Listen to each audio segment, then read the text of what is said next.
the 9.9 horsepower Mercury hanging on one transom, and the 9.9 horsepower Tohatsu hanging on the transom 3 slips down were built on the same assembly line by the same company in the same factory in Komagane, Japan.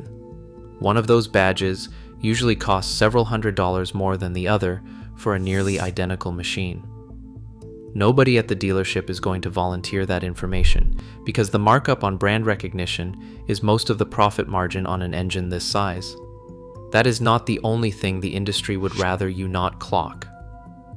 Under $5,000, reliability has almost nothing to do with horsepower, computer sophistication, or the badge on the cowling, and almost everything to do with how few things can actually go wrong in the first place.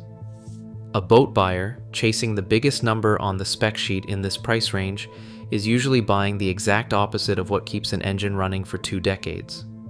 Here are the 5 engines that get that right, and the 3 failure points that quietly kill every other engine at this price point before you ever find out which one you actually bought. The first failure point is corrosion, and it starts before you ever see rust. Salt water is an electrolyte, and any 2 dissimilar metals in contact inside a lower unit or power head, aluminum against steel, steel against bronze, will corrode electrochemically at an accelerated rate the moment they are both wet and connected. This is the same galvanic process that eats through underwater hardware on a boat's hull, except inside an engine it is happening around wiring connectors, sensor housings, and fastener threads where you cannot see it until something stops working. Entry-level engines with fewer exposed connectors, simpler wiring harnesses, and fewer dissimilar metal junctions simply give corrosion less surface area to attack in the first place. The second is cooling neglect. Every outboard relies on a rubber-veined impeller in the lower unit to push raw water up through the power head and out the exhaust. That impeller is a wear item, typically rated for 100 to 300 hours before it needs replacing, and once the rubber vanes start cracking or wearing down, overheating follows fast enough to warp a cylinder head or seize a piston before most temperature gauges even flag a problem. The engines that survive this long term are not the ones with the most sophisticated cooling sensors. They are the ones with simple, accessible water pumps a boat owner will actually service on schedule instead of forgetting about for 3 seasons. The third is complexity itself. Every additional sensor, drive-by-wire actuator, and networked control module bolted onto a modern outboard is one more component that can fail, and one more expensive diagnostic bill when it does, often requiring a dealer laptop just to read the fault code. The engines under $5,000 that earn genuine long-term reliability reputations tend to be the ones that skip the bells and whistles entirely, running mechanical shift and simple proven electronic fuel injection instead of a full digital control suite borrowed from a much larger flagship engine. Here is what actually delivers on that. Tohatsu is the one nobody markets correctly. Founded in Japan in 1922, Tohatsu built its first outboard in 1956, making it Japan's oldest outboard manufacturer, and it is currently the world's 2nd largest outboard producer, selling in more than 200 countries. Its Komagane, Nagano plant covers more than 370,000 square feet and can build over 200,000 engines a year across roughly 700 variants. Tohatsu America has picked up multiple consecutive NMMA Customer Satisfaction Index awards in recent years, the same third-party benchmark used to judge every major brand in this space. A Tohatsu MFS 9.9 or MFS 20 with true Tohatsu electronic fuel injection, not a rebadge, delivers up to 50% better fuel efficiency than the carbureted models it replaced, carries a 5-year warranty, and has been engineered by the same company for 7 decades.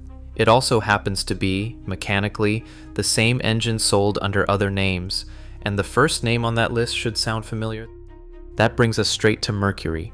Since 1988, Tohatsu and Brunswick Corporation, Mercury's parent company, have run Tohatsu Marine Corporation as a joint venture out of that same Nagano region, and Mercury outboards under 60 horsepower particularly under 30, are built by Tohatsu and shipped with Mercury paint and decals, sold under model designations like the 4M, 9.9M, and 25M.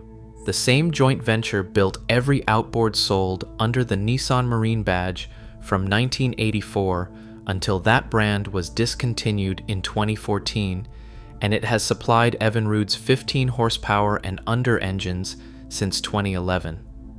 If you want Mercury's dealer network and resale recognition on the same core hardware, a Mercury 9.9 4-stroke gets you exactly that. If you want the same reliability without paying for the name, the Tohatsu sitting next to it on the lot is the move. But brand recognition is not the only thing worth paying for, and the next engine on this list earns its premium honestly, through engineering choices you can actually verify. If you find this helpful, be sure to subscribe. Yamaha's F25 is the safest bet for buyers who prioritize dealer support over saving the last few $100s.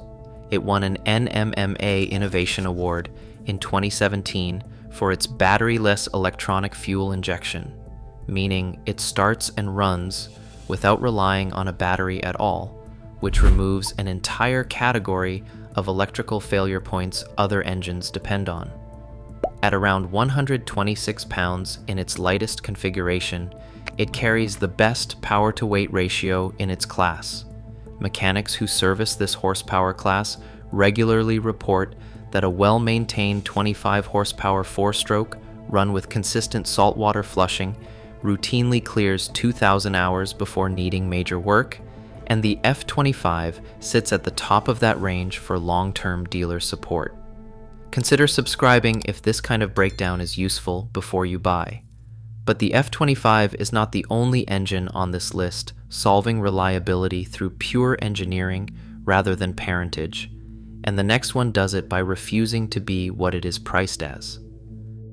Suzuki's DF25A takes a different approach to the same problem, overbuilding. It shares its block with the larger DF30A rather than being stretched up from a smaller engine, which means it is running below its true capacity at rated horsepower.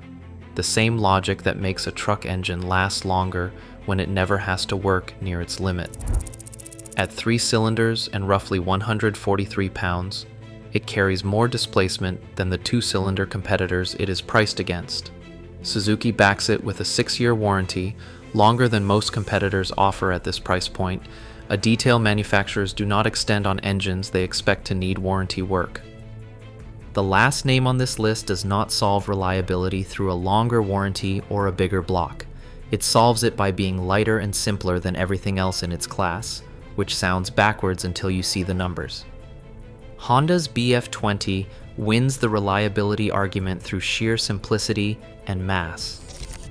At 21.4 cubic inches, it has the largest displacement of any 20 horsepower outboard on the market, which means it makes its power without revving as hard as smaller displacement competitors working harder to match it. It is also the lightest engine in its class at 104 pounds, uses a built-in decompression release for easy manual starting instead of a more failure-prone electric start-only design, and meets Honda's own 4-front corrosion protection standard along with the highest CARB 3-star clean emissions rating available. It carries Honda's true 5-year warranty, a non-declining warranty that covers exactly as much on the last day as it did on the first. The construction and engineering behind each of these engines answers how they were built, but that answer only matters if you are buying new. What happens to a specific used unit sitting on a dealer's used rack depends entirely on how the previous owner treated it, and that is where most buyers get it wrong, chasing a brand reputation while ignoring the one factor that actually overrides it: documented maintenance. Pull the cowling and look at the wiring harness connectors before anything else. Corrosion or greenish powder at any connector means salt water has already been getting in.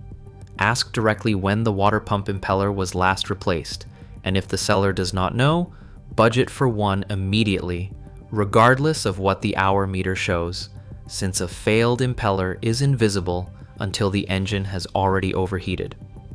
Run a compression test across every cylinder, rather than trusting a smooth idle, since a weak cylinder can idle fine and still fail under load.